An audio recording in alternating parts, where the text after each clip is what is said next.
Hi, ಇವತ್ತು ನಾವು chocolate cake ಮಾಡೋಣ. ಈಕ್ವಲ್ ಕ್ವಾಂಟಿಟಿಯಾಗಿ sugar, rava and milk and ಸ್ವಲ್ಪ ಸನ್ಫ್ಲವರ್ ಆಯಿಲ್ ಇದಿಷ್ಟನ್ನು ನಾವು ಮಿಕ್ಸರ್ ಮಾಡ್ಕೊಳ್ಳೋಣ. ಫಸ್ಟು ಇದು ಮಿಕ್ಸರ್ ಆದ ನಂತರ ಇದನ್ನು ಒಂದು ಪಾತ್ರೆಯಲ್ಲಿ ಟ್ರಾನ್ಸ್ಫರ್ ಮಾಡಿಕೊಂಡು ಅದಕ್ಕೆ 3 to 4 ಸ್ಪೂನ್ ಆಗೋಷ್ಟು ಕೊಕೊವಾ ಪೌಡ್ರನ್ನ ಆ್ಯಡ್ ಮಾಡಬೇಕು.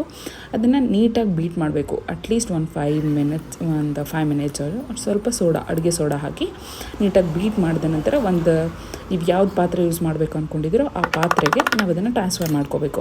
ಅದನ್ನು ಟ್ರಾನ್ಸ್ಫರ್ ಮಾಡಿಕೊಂಡು ಸ್ವಲ್ಪ ಅದ್ರ ಬಬಲ್ ಏನು ಇರದೇ ಇರೋ ಥರ ನಾವು ನೀಟಾಗಿ ಬೀಟ್ ಮಾಡ್ಕೊಂಡಾದ ನಂತರ ಒಂದು ಹಂಚಿಗೆ ಒಂದು ಪ್ಲೇಟ್ ಮಾಡಿಕೊಂಡು ಈ ರೀತಿ ನಾನೇನು ಈ ಥರ ಮಾಡಿದ್ದೀನಲ್ಲ ಆ ಥರ ನಾವು ಸ್ಟೀಮ್ಗೆ ಇಡಬೇಕು. ಅದಾದ ನಂತರ ಅದನ್ನು ಒಂದು ಹಾಫ್ ಆನ್ ಅವರ್ ಸ್ಟೀಮ್ ಮಾಡಿ ಅದನ್ನು ಹೊರಗಡೆ ತೆಗ್ದು ಅದಕ್ಕೆ ಸ್ವಲ್ಪ ಮೇಲ್ಗಡೆ ಚಾಕ್ಲೇಟ್ ಸಿರಪ್ ಹಾಕಿ ನಿಮಗೆ ಯಾವ ರೀತಿ ಆಗುತ್ತೆ, chocolate crunches, Gems, dry fruits ಯಾವುದಿರುತ್ತೋ ಆ ಥರ ನಿಮ್ಮ ಓನ್ ವೇನಲ್ಲಿ ನೀವು ಡೆಕೋರೇಟ್ ಮಾಡ್ಕೋಬೋದು.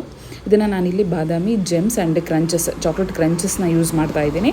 ಇದಿಷ್ಟು ಯೂಸ್ ಮಾಡಿ ನಿಮಗೆ ಹೇಗೆ ಬರುತ್ತೋ ಹಾಗೆ ನೀವು ಡೆಕೋರೇಟ್ ಮಾಡ್ಕೋಬೋದು. ಅದಾದ ನಂತರ ಅದನ್ನು